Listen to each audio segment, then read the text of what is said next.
Sebelumnya selamat siang teman-teman semua.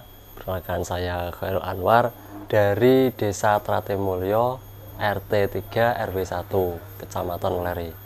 Nah, sebelum kami menceritakan panjang lebar tentang madu, jangan lupa untuk subscribe, like, comment, and share YouTube sukses kita. Yang pertama, kenapa kami itu berusaha memilih madu? Karena satu, madu itu tanpa expired. Semakin lama madu itu, semakin bagus pula kualitasnya. Yang kedua, pasaran madu itu tidak ada batasannya, tergantung siapa yang memasarkan dan kalangan yang mengkonsumsinya. Maka dari itu, kenapa kita memilih madu seperti itu kurang lebihnya daripada usaha-usaha lainnya. Untuk madu yang tersedia di sini kurang lebih ada 15 nektar. Yang pertama multiflora, yang kedua kapuk randu, yang ketiga nektar kayu putih, kemudian akasia karpa, hitam pahit, kelanceng, tawon gung, rambutan, madu lanang, dan juga madu liar. Kebetulan kami dari lokalan sini saja, dari daerah Kabupaten Kendal sendiri, karena kita ingin bersama-sama mensukseskan UMKM daerah kita masing-masing. Untuk ternak kelanceng itu sendiri, kita membutuhkan waktu yang tidak sedikit, katakanlah 2 tahun baru kita bisa panen. Karena melihat spesies jenis tawon kelanceng yang sangat kecil, sehingga membuat durasi panennya itu semakin lama. Kurang lebih untuk yang kita ternak ada 40 kotak, jadi ada 40 ratu. 40 ratu, 40 kotak. Kalau koloninya kurang tahu. Kalau dari mulai penanaman pertama sampai panen itu kurang lebih 1,5 tahun, karena melihat spesiesnya sangat kecil sehingga menghasilkan madunya pun bisa dibilang sedikit. Untuk satu kotak itu ketika sudah siap panen paling banyak menghasilkan 100 mili madu. Untuk tahun-tahun selanjutnya juga masih sama, karena sebenarnya durasi itu bisa diperpendek tergantung nektar yang tersedia di lingkungan sekitar. Nektar itu bisa dari bunga, bisa dari tanaman-tanaman yang mengeluarkan nektar. Kebetulan sekitar sini kan nektarnya tidak begitu mencukupi, sehingga panennya pun cenderung lebih lama. Untuk membedakan mana madu asli dan madu palsu, ada beberapa tips yang bisa kita lakukan. Yang pertama, kita bisa menggunakan media kertas. Tapi ingat ya, itu hanya untuk madu yang ternakan. Jangan sekali-kali menggunakan media kertas, tapi menggunakan media madu liar. Karena sifatnya madu liar itu lebih cair daripada madu ternakan. Terus yang kedua, kita bisa menggunakan pentol korek.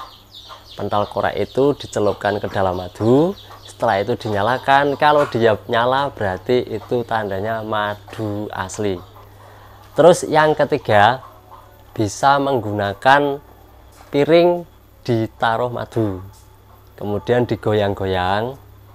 Kalau pas digoyang-goyang itu terbentuk semacam rumah atau sarang madu, berarti itu menandakan madunya madu asli. Terus yang terakhir, itu bisa menggunakan media sendok makan yang berbahan logam. Madu dituang, terus kemudian bawahnya dinyalakan korek api. Kalau dia itu mendidih, itu pertanda madu asli. Tapi kalau tidak mendidih, itu madu palsu. Kurang lebihnya seperti itu. Untuk suka duka macam-macam sih, Pak. Ya tergantung bagaimana kita mensikapinya saja. Tetapi tidak ada kata gagal. Kata gagal itu hanya untuk mereka yang putus asa. Adanya kalah dan menang. Untuk reseller kami kebanyakan lokalan sini, walaupun ada beberapa reseller yang dari Jawa Barat, dari Jawa Timur, dan yang terlebih lagi dari DKI Jakarta. Untuk sistem pemasaran dari kami yang pertama menggunakan media sosial seperti Facebook, WA, Instagram, Twitter, terus kemudian kita upload lagi di toko-toko online seperti Shopee, Lazada, dan juga Tokopedia. Untuk merilis usaha madu ini kita awali dari tahun 2019 pertengahan. Dari katakanlah kita mencoba dari 5 kilo. Setelah kita mencoba 5 kilo, kita mencari pasaran. Alhamdulillah semakin hari semakin bulan usaha kita semakin bertambah dan reseller pun semakin banyak. Dari reseller itulah kita bisa menjadi besar seperti sekarang ini.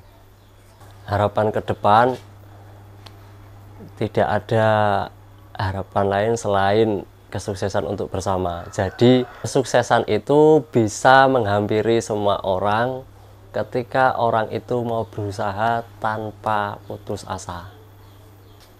Kalau yang paling diminati itu madu tawon gung. Madu tawon gung itu madu jenis liar yang dihasilkan dari tawon gung. Untuk di Selandia Baru, di sana ada madu namanya Apis dorsata, tapi untuk daerah Indonesia namanya madu tawon gung. Dengan khasiat yang sama, rasa yang sama, kelebihannya pun juga sama. Kenapa saya memilih madu tawon gung? Karena memang madu tawon gung itu pas cocok sekali untuk kondisi badan yang kurang fit, yang pegel-pegel, capek-capek, terutama bisa untuk mengobati diabetes. Kenapa kok ada madu rusak? Kenapa kok ada madu yang sudah tidak layak pakai? Itu ada beberapa faktor. Yang pertama, kita harus perhatikan dari cara memanennya. Terus yang kedua, kita perhatikan bagaimana cara mengemas dari pemanen itu masuk ke dalam tong-tong yang sudah disediakan. Kalau kita sudah mengikuti panduan yang disediakan, insya Allah tidak akan terjadi hal-hal seperti madu rusak atau madu yang tidak layak pakai. Karena ketika kita menuang madu, memaking madu, memasukkan madu ke dalam tong-tong, itu juga ada teorinya. Ketika tidak mematuhi teori yang disediakan, maka terjadilah kerusakan pada madu tersebut. Untuk tekstur madu yang bagus, itu tidak terlalu manis, juga tidak terlalu asin. Jadi istilahnya kalau kita menelan ke tenggorokan, itu tidak nyangkut. Nah, itu madu yang paling bagus. Kita akan berbagi tips bagaimana cara menyimpan madu yang baik dan benar. Yang pertama, jangan sampai dimasukkan ke dalam lemari es atau kulkas. Itu yang pertama. Yang kedua, jangan sampai ditaruh di tempat yang terkena sinar matahari langsung. Yang ketiga, jauhkan dari benda-benda yang berbau tajam seperti bensin, terasi, brambang, bawang. Itu karena akan merusak dari enzim madunya itu sendiri. Bagaimana cara menyimpan yang baik dan benar? Kita letakkan saja di tempat lemari kaca, atau bisa di dalam etalase atau lemari kaca yang kita punya sesuai kebutuhan kita. Oke teman-teman, di sini kita akan berbagi tips bagaimana cara meminum madu yang paling benar. Yang pertama, menggunakan sendok kayu. 1 sendok pertama kita masukkan ke mulut, jangan ditelan dulu, kita tahan kurang lebih 5 detik, baru setelah 5 detik kita telan perlahan-lahan. Terus lanjut sendokan yang kedua sama dengan sendokan yang pertama, dimasukkan dulu ke mulut, ditahan kurang lebih 5 detik, baru ditelan perlahan. Kenapa harus ditelan 5 detik? Itu fungsinya agar suhu tubuh dengan suhu madu menyatu dalam badan kita. Setelah itu baru kita jeda 15 menit. Setelah 15 menit kita baru minum air hangat. Fungsinya air hangat itu untuk menyatukan madu, melapisi seluruh organ kita agar organ tubuh kita semakin sehat dan selalu sehat.